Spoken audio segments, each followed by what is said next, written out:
How to apply presets to raw images. First of all, open the Lightroom app and select the raw image you want to edit.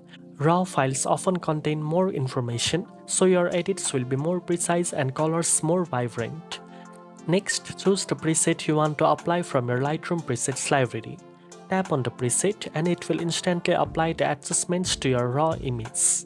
After applying the preset, fine-tune settings such as exposure, highlight, shadows, contrast, clarity, and the color balance to achieve the perfect look while maintaining all the original details. Using presets on raw images ensures your edits are non-destructive and your final photos remain crisp, detailed, and professional looking.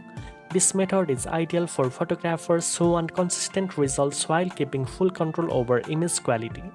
Now you know how to apply presets to raw images. If you found this video helpful, don't forget to like, share, and subscribe for more editing tips. Thanks for watching, and I'll see you in the next one.